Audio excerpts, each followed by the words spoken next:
안녕하세요 여러분. 오늘은 세 번째 시간입니다. 저번 2차 시에서는 우리가 교가를 배워봤습니다. 여러분 다 교가 기억하시죠? 선생님이 그때 목이 터져라 열심히 불러서 가르쳤는데 기억을 해줬으면 좋겠는데 기억나죠? 한 번만 큰 목소리로 불러보고 본격적으로 오늘 수업을 하도록 하겠습니다. 다 함께 불러볼까요?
여러분, 교가는 잘 부르셨나요? 교가 가사 하나도 틀리지 않고 잘 불렀겠죠? 선생님은 여러분이 잘 불렀을 거라고 믿습니다.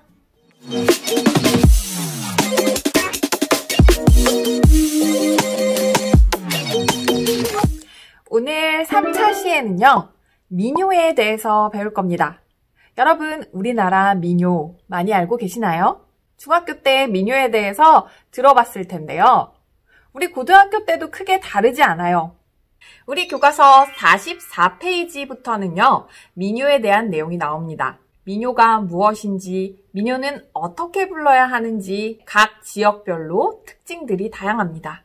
그래서 각 지역별 특징을 소개하고 그 특징이 잘 녹아 들어가 있는 곡을 수록해 놓았습니다. 실제 음악 수업이라면 여러분과 함께 하나하나 충분히 이해하고 넘어가면서 곡을 들어보고 그리고 체험해보고 불러도 보고 할 텐데 온라인 수업이라서 그 모두를 다 해낼 수는 없을 것 같습니다. 그래서 오늘은 민요가 무엇인지 정도로 마무리하도록 하겠습니다.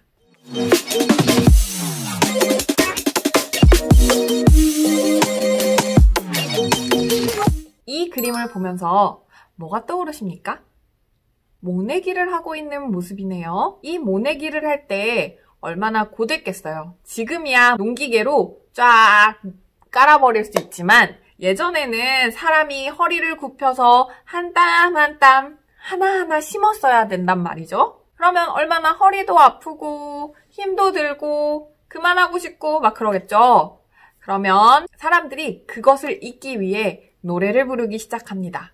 거기에서 나온 것들이 민요입니다. 두 번째 사진을 보시면요. 한복 입은 여인들이 둥글게 서서 달빛 아래 뱅뱅뱅뱅 손을 잡고 돌고 있네요. 이게 뭘까요? 네, 강강술래입니다.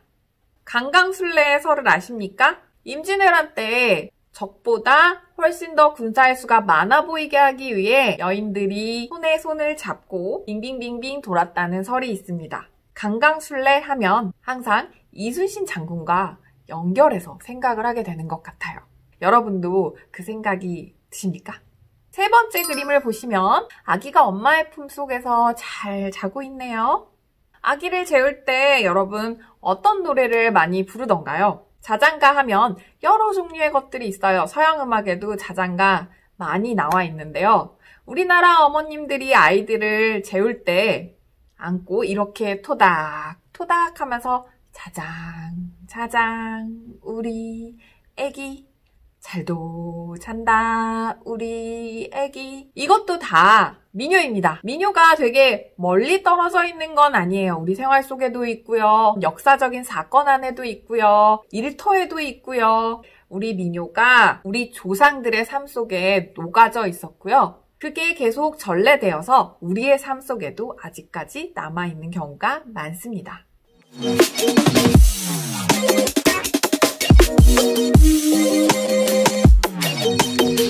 그래서 여러분 민요를 정의해보자 라고 하면 민요는요, 우리 민족의 생활과 정서를 자연스럽게 표현한 생활 속의 음악이라고 정의할 수 있습니다.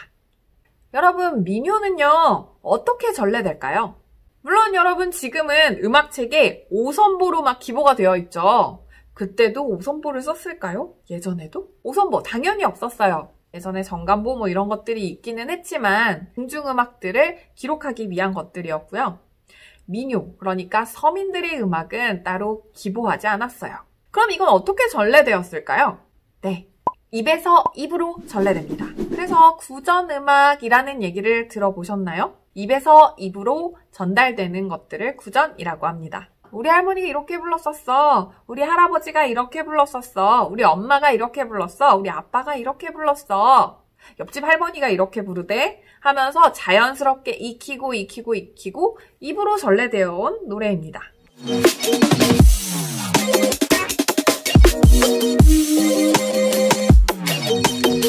이 민요는요, 서민들이 즐겨 부르던 것이었기 때문에 일상생활에 잘 나타나 있는데요. 서민들이 가장 노래를 많이 부를 때가 언제일까요? 그걸 생각하면 돼요. 아까 말했듯이 모내기를 하면서 너무 힘들어요. 고기를 잡으면서도 너무 힘들어요. 그런 힘듦을 잊기 위해 노래를 불렀죠. 그렇게 일할 때 불렀던 노래를 노동요라고 합니다. 우리나라 민요 중에는 실제로 노동요가 차지하는 비중이 굉장히 높아요. 그 다음에는 의식요와 유희요라는 게 있어요. 의식요는 뭘까요? 서민들도 의식을 합니다. 제사를 지낸다거나 상을 당했다거나 혼례를 치른다거나 뭐 이럴 때 사용했던 노래. 그 다음에 유희요는 말이 어렵나요? 서민들도 이제 놀고 뭐 이럴 때가 있을 거 아니에요. 우리 놀면은 자연스럽게 흥이 붙어서 막 노래가 나오죠. 그게 바로 유희요입니다. 노래방 가서 막 와! 막 이렇게 부를 때 막 흥이 막 나죠? 유희. 민요는요, 서민들의 생활과 굉장히 밀접하게 관련이 있을 수밖에 없겠죠. 그래서 노동요, 의식요, 유희요 이러한 것들이 많이 차지하고 있습니다. 이해가 되시나요?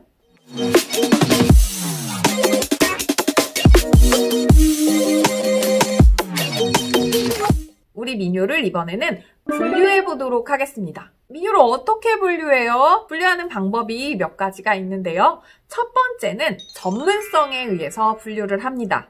전문성에 의한 분류는요, 두 가지로 나뉘는데요. 향토민요와 통속민요입니다. 개념이 그렇게 어렵지는 않아요. 향토민요, 그 고장, 어느 한 특정 지역에서만 부르는 민요를 향토민요라고 하고요. 이 범위를 넘어서 다양한 지역에서 부르고 있는 민요이다라고 하는 걸 통속민요라고 합니다. 그럼 여러분, 어느 걸 더 전문적으로 부를까요? 향토민요는요, 그 지역 사람들이 부르겠죠. 근데 통속민요는요, 이제 소리꾼들이, 노래를 하는 사람들이 여기저기 팔도를 다니면서 노래를 하면서 알려지게 됩니다. 그렇기 때문에 더 전문성을 갖는다라고 평가를 할 수 있는 건 통속민요입니다.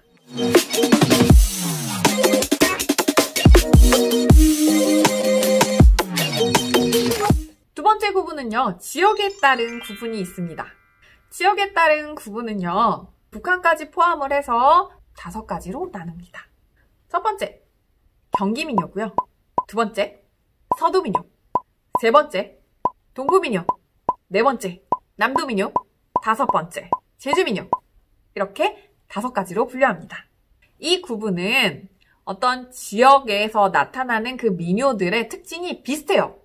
그래서 그 비슷한 지역들을 묶다 보니까 5가지 분류 체계를 만들게 된 것입니다. 첫 번째는요, 경기민요예요. 경기민요는요, 서울을 포함한 경기도와 충청도라고 생각하시면 됩니다. 두 번째로 서도민요는요, 북한의 서쪽, 평안도와 황해도 지역의 민요라고 보시면 되고요. 그럼 동부민요는 뭘까요? 라고 보시면 우리 남북한을 묶어서 이렇게 반으로 쭉 갈라서요, 동쪽 지역을 말합니다. 함경도, 강원도, 경상도 쪽을 동부민요라고 합니다. 남도민요는요, 전라 남북도를 묶어서 남도민요 지역이라고 하고요. 그 다음에 마지막 하나, 바다 건너 제주민요는 또 다른 특징을 가지고 있습니다.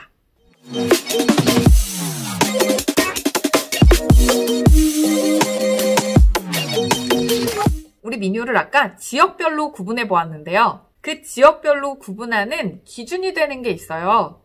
그게 바로 음악적 특징. 여러분 말로 번역하면 스타일, 음악적인 스타일이 다른 거예요. 지역마다. 그러면 그 음악적인 스타일을 뭐라고 칭하느냐? 바로 우리나라 말로 토리라고 합니다. 토리를 단순히 선법, 음계라고 생각을 할 수도 있는데요. 선법, 음계도 포함이 되지만 전체적인 음악적인 특징들, 그런 것들도 모두 포함한다고 보시면 돼요. 선법, 음계를 모르신다고요? 음계는요, 음의 계단이라고 그냥 생각하시면 될 것 같아요. 우리 제일 익숙한 음계. 도, 레, 미, 파, 솔, 라, 시, 도 내려온다. 도, 시, 라, 솔, 파, 미, 레, 도. 이게 바로 음계예요. 근데 내가 이 중에 도, 미, 솔 이것만 가지고 노래를 하겠다. 3개의 음만 가지고 노래를 할 거고 난 거기에 부드럽게 노래할 거고 이런 것들을 막 붙이는 거예요. 보미 스타일, 보미토리 이렇게 되겠죠? 보미토리는 도, 미, 솔로만 노래를 부르니까 도, 미, 솔 이게 보미토리의 음계가 되겠죠. 그래서 여러분 오늘은 이름만 좀 익혀둘까요? 경기민요는 경토리의 특징을 지녔고요. 서도민요는 수심가토리라는 특징을 지녔고요. 동부민요는 메나리토리라는 특징을 지녔어요. 남도민요는요. 육자배기토리 라고 얘기를 합니다. 그럼 선생님 제주도는요? 제주도는 어떤 특정 이름을 붙이거나 하진 않았어요.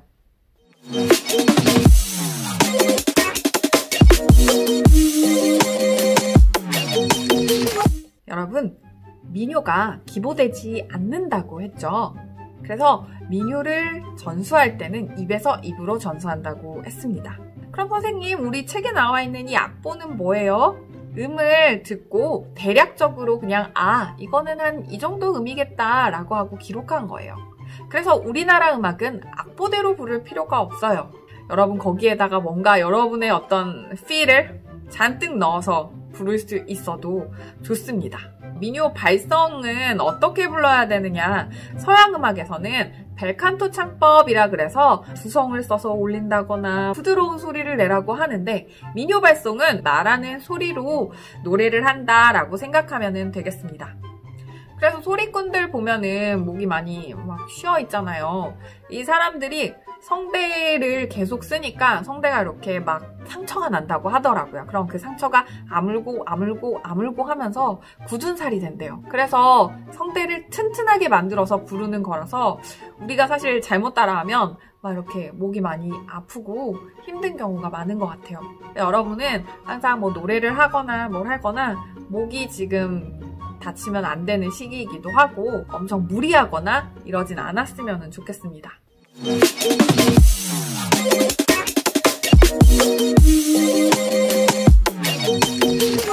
우리 오늘 민요를 배우면서 개념 몇 가지를 배웠어요. 여러분이 이 개념만 정리해도 민요의 한 걸음 다가갔다? 라고 생각하시면 되겠습니다.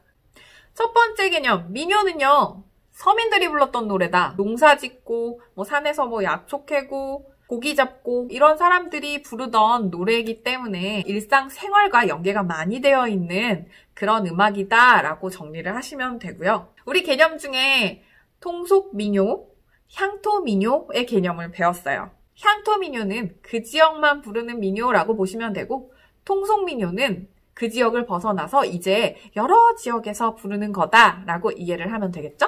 그 다음에 우리 어떤 음악적 특징에 따라서 지역을 묶어보니 5개의 지역이 나오더라. 경기민요, 서도민요, 동부민요, 남도민요, 제주민요 이렇게 5개로 구분되더라 라고 간단하게 얘기했었고요. 그 다음에 이 지역을 나눌 때 음악적 특징에 이름을 붙인 것들이 있었어요.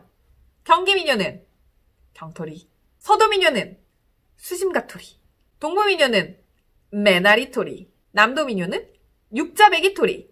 그럼 제주민요는요? 제주민요는 따로 이름을 붙이지 않았다고 했어요.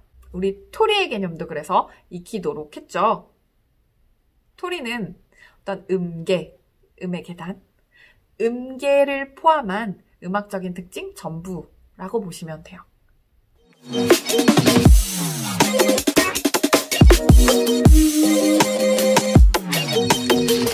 다음 시간에는 지역별로 이 토리의 특징과 대표곡들, 이런 것들은 무엇이 있는지 배울 거고요. 우리가 이제 민요 대충 한번 따라는 해봐야 되겠죠. 그 꾸며주는 음들을 살짝 넣어서 연습을 한번 해보는 시간을 갖도록 할 거고요. 오늘은 여러분 이 개념, 몇 가지 선생님이 짚어주는 개념들 잘 이해해 놓았으면 좋겠습니다. 이제 마무리할 시간입니다. 3차시 수업 다 이해가 됐나요? 민요에 대해서 한꺼번에 여러 개를 여러분에게 투척하면 엄청 힘들 것 같아서 이렇게 일단은 이렇게 수박 겉핥기? 표면만 일단 전달해 드리려고 노력을 했는데 이게 다 이해가 됐는지 모르겠네요. 여러분이 이 이해한 걸 바탕으로 다음 시간에는 조금만 많이 깊이 들어가면 여러분 힘들어하니까 조금만 더 깊이 들어가서 이게 왜 이렇게 됐지? 이게 어떻게 적용이 되었지? 이런 것들을 좀 알아보도록 하는 시간을 갖도록 하겠고요. 오늘은 여기에서 마치도록 하겠습니다. 다음 시간에 만나요.